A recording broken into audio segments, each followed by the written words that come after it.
Good morning, everyone. I am Jacqueline Balaoro, And I am Samuel Martinez.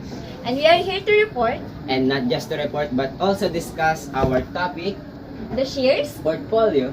and Webfolio. So let's first start with the shares. So what is the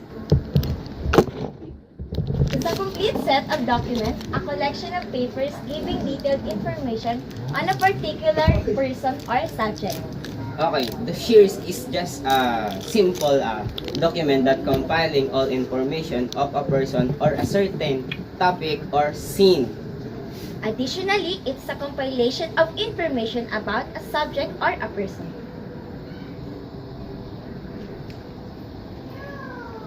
First, personal dossiers. One of example dossier is personal dossier. All records related to employment are filed into this dossier, which remains in custody of Human Resource Department. So what are the things that should be maintained inside the dossier? First, papers related to personal records as declared by the candidate. So these informations are the candidate itself declared about the information or the confidentiality. What are the things should be maintained inside the dossier? First, we have papers related to personal records as declared by the candidate. So these information are the personal information that the candidate itself declared or coming from the candidate. Example, names, a gender, and also the age. Second one, papers related to awards and recognition. So this information is all about what award did you receive from during your elementary, high school, or during your school days, or whatever medals do you receive, and other than that. Second, papers related to awards and recognition. This part, it contains the awards you received and recognition on your excellence. Third, papers related to individuals' training and development. Example of these are seminars, conference, and also trainings that contribute to individual development. So, fourth, matters related to disciplinary actions and or punishment if any. If there are violations that you suffer or some punishment. Next, correspondence related to attendance, leave of absence, and etc. So in this kind of dossiers, this includes your job or your position or the employee status of the informations. Example, the absences, leaves, and also the attendance of yours in the company. Third, papers related to change in employee status. In this part, this paper will state on your status in the company and position in the organization. And second to the last, any other agreement between the company and the employee. So this information includes the contracts between you and the company or the person related to that dossier. And last is the increment and promotion letters. It includes also papers of your promotion to establish credibility. So we are done with the dossiers. So the next one is The portfolio.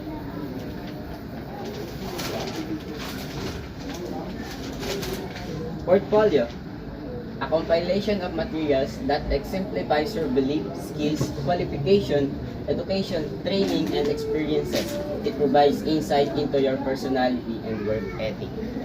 in simplification or simplify, portfolio is the compilation of the information about your work, the progress of your work, the development or the individual development. So, why should I have portfolio? First, putting together a portfolio itself will help you become more effective and interview. Why so? Because having a portfolio, you have the concrete evidence or a tangible evidence that you can present on the interviewer so that the interviewer will see your concrete evidence about your report, about your works and achievements. So next, a professional portfolio will also show employer proof of your organizational communication and tangible career-related skills. So a professional portfolio or an excellent portfolio will show what skills you have, the works related or the developments of yours that you experienced in the past few years.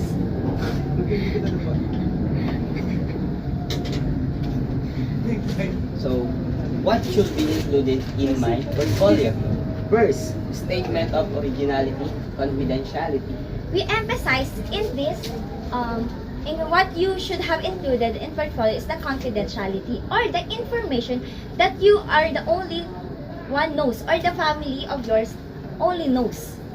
Next, work philosophy, a brief description of your beliefs about yourself. So in the work philosophy, it is how you present or what is your belief, the motivation that drives you about your work and about your work-related experiences.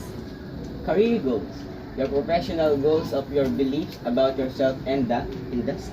So in these career goals, it is important, especially when you when you are interviewed because it presents your personality as an employee to the employer.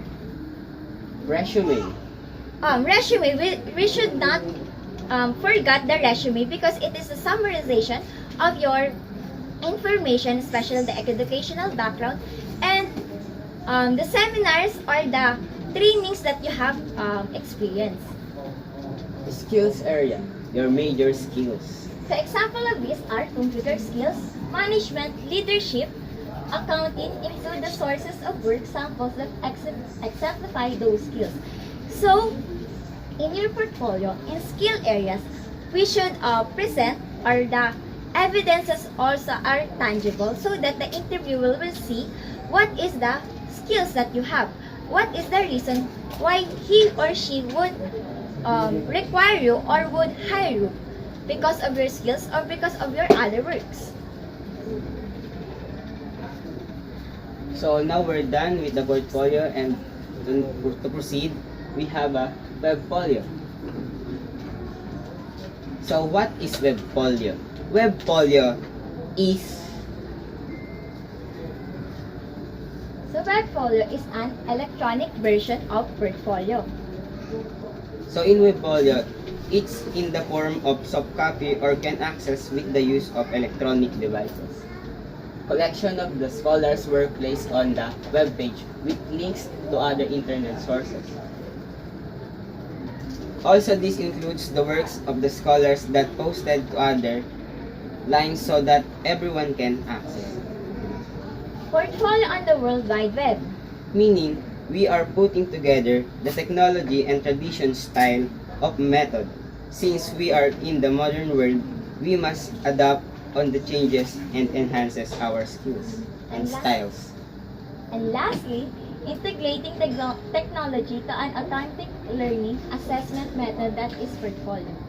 Ayon sa Portfolio on the World Wide Web. And also, Webfolio is an integrating technology to an authentic learning assessment method that is portfolio. So the meaning, we are putting together the technology and tradition style of method. Since we are in the modern world, we must accept and adapt on the changes and enhance our styles and skills. So next. So this is the examples of Webfolio that you can see around the internet. So like that page. So what are the purposes of this Webfolio? First, to encourage students to take more pride in their work by writing for a mass audience. Next, to provide students with a tangible product to show for their efforts. Next, to illustrate the shift in contemporary academic discourse towards enhanced text. So lastly, to prepare them for the roles they will play in their professional discourse community in the future. So last we have here a video to show what are some kinds of example of Webfolio. And also for you to understand more about the Webfolio. So next we have here an example of what should be inside the Webfolio.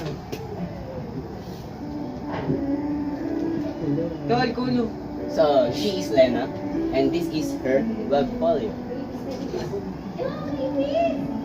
So what personality in English?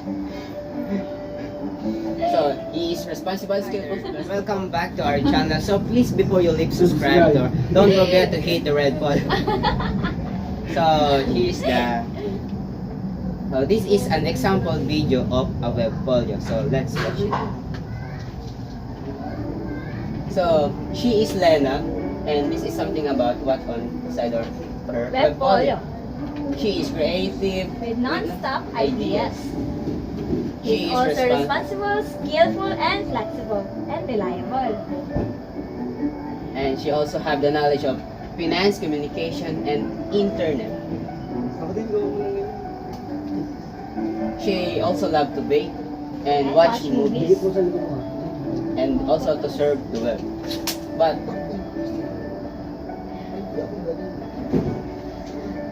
His ambition or her ambition. Oh.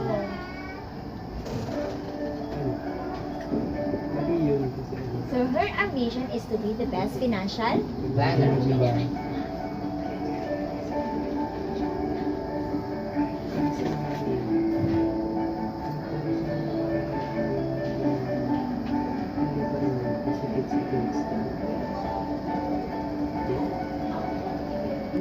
What is the difference between the portfolio, webfolio, and the dossiers? So what is the difference between the sheer portfolio and webfolio?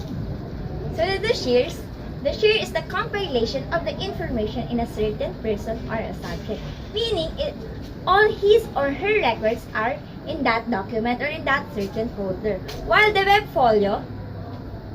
Webfolio, it's a web it's an electronic device. and it's more Bago ka lang technology dito. that you can access all over the internet, Yes. surroundings around. Well, the portfolio, also same with the webfolio, but then it is a hard copy or printed copy first. Okay, At game. while said in the non.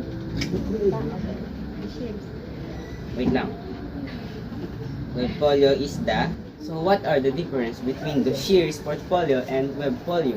So the sheer is the compilation of information about a certain subject and person, meaning all his or her records are containing in that folder or in that document.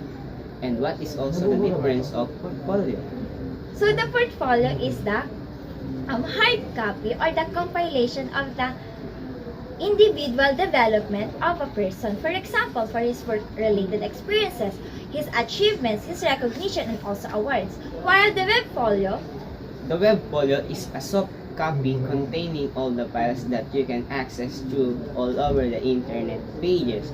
And also you can know the information through the use of... So what is the webfolio? So webfolio is the soft copy that you can access using technology all over the sites of internet. And it also uses electronic. That's all. Thank you.